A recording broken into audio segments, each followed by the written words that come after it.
Okay, let's be real. We've all been there, right? A relationship ends and your first gut instinct is to talk, to fix, to just understand. But what if I told you the most powerful thing you could do is absolutely nothing at all? Today we're going to dive into how to handle a breakup with real dignity and strength, using an approach that might feel a little counterintuitive. So let me just ask you this straight up. After it's all said and done, what is the single strongest, most effective move you can possibly make? I'm willing to bet the answer is not what you're expecting. All right, first things first, we got to talk about the trap. It's this huge pit that, honestly, most people fall right into. This is where what your gut is screaming at you to do is the exact opposite of what will actually have a positive impact. And here's where that clash gets super clear. Your instinct, it tells you to over-communicate. Send the long texts, write the novels, explain everything. But the actual impact of that, it just comes across as weakness. And when you start pleading or trying to fix things, you're not pulling them any closer. Nope, you're actually just reinforcing whatever instability they felt, and you end up pushing them even further away. So if that's the trap, then what's the escape route? Well, it's what we're calling the silent power move. And listen, this isn't about playing games or mind tricks. It's a complete and total shift in your focus, away from them and back onto you. So what is this thing really? At its heart is a response that's all about three key ingredients: silence, self-respect, and your own personal growth. The goal here is 100% internal. It's about preserving your dignity, not trying to manipulate an outcome or get some kind of revenge. And this quote just nails it, doesn't it? True strength isn't loud. It's not demanding. It's calm.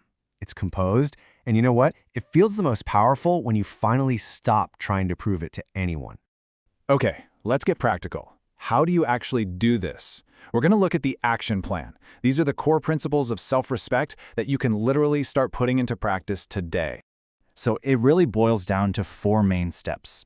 First, master the silence. Now, this isn't about punishment. It's about creating enough space for genuine reflection for both of you. Second, respect the decision. You show incredible maturity by accepting their choice with a quiet firmness. Third, and this one is absolutely crucial, you redirect all that energy, all the hurt, the confusion, you channel it away from the loss and pour it directly into your own growth. And finally, number 4, maintain your composure. This signals huge emotional intelligence, and it makes you much harder to forget and a whole lot easier to respect. So what does redirecting your energy actually look like in the real world? It's not about making some grand public gesture. It's all about quiet improvement. Hitting a new goal at the gym, achieving a milestone at work, finally learning that skill you've been putting off, or simply just reconnecting with the friends and hobbies that truly light you up. And that right there is why this is so powerful. Your quiet improvement will always be more impactful than any loud declaration. Your actions are always going to speak louder than your words. And when you focus on your growth, you create a real, visible change that no text message could ever compete with. Now, it is really important to understand this isn't an overnight fix, not at all. The real impact comes from just letting time and distance do their work. Absence is an incredibly powerful force. Let's look at how this usually plays out. In phase 1, there's absence. Your silence creates a kind of void, and that's where real reflection can finally happen. Then comes phase 2, growth. As you're working on yourself, that improvement starts becoming visible to other people, and that naturally creates some intrigue. And that leads to phase 3, contrast. Over time, the gap between the person you were then and the person you've become, well, it's just undeniable. What a powerful statement. Your personal evolution, your growth, that is the ultimate message. It says more than any words ever could. It's the living proof of your strength and your resilience. And this brings us to the final, and I think most important part of this whole thing. We need to completely redefine what winning actually looks like in this situation. It's time to redefine the goal. Because after all of this, the silence, the growth, the composure, the goal is not to make them miss you. No, the goal is to make you proud of you.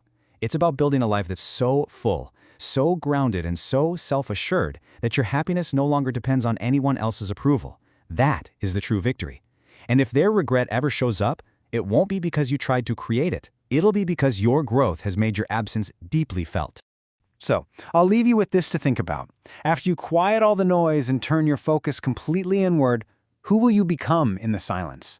Because that's the journey that truly matters.